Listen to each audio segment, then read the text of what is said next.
Hi, it's Dax Murphy, and I want to ask today, are you teaching your team, and maybe yourself, to be helpless? If you work in a business that is trying to tightly control its workforce, then it's highly probable to you and the people around you that you're learning helplessness. That is, you're learning how to follow instruction and stop thinking for yourself. Now, I've worked in a business like this once. The whole company was in a slow descent, and the whole company looked to the senior leaders for the answers to pull them out of this spiral of failure. The problem was the senior leaders didn't have any real answers, so they stuck to what they'd done in the past. Those things that got the company into the mess in the first place. And what happened was that the whole company just complied. They just did what the leaders said, and they all complied because this is what they've been trained to do. So at a time when this company needed innovation and brave new ways of working more than any other time in its history, they had a workforce that simply couldn't, because they had just not been trained to. Now, I'm not sat here saying that I was different, by the way. I had learned helplessness too at this moment. Years and years of a compliance-based culture had taught me and an entire workforce of over 20,000 people to stop thinking for themselves, to stop having ideas, to stop innovating.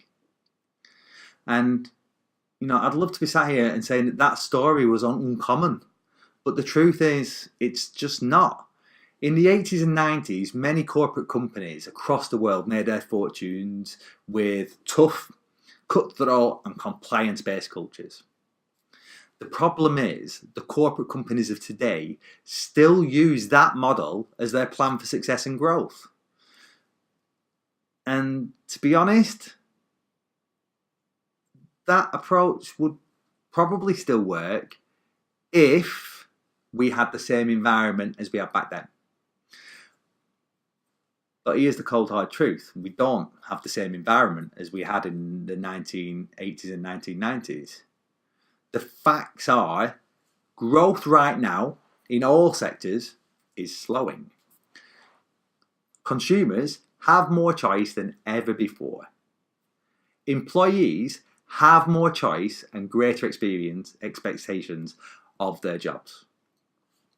In a world which is dramatically more diverse, changing faster, more competitive, and unfortunately more unsafe than it's ever been, more than any other time in history, our companies need innovation and new ways of working from their people just to survive in this new world. Never mind thrive.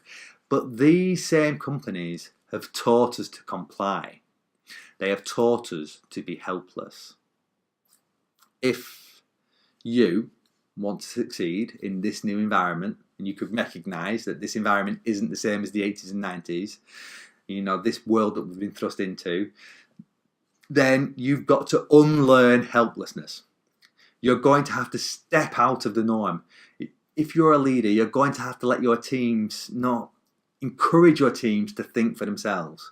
Because the people who can think for themselves, who can innovate, who can be brave enough to let their teams do the same, these are the people who will reach the highest of heights. These are the people who will thrive in our new world. I urge you, be one of these people.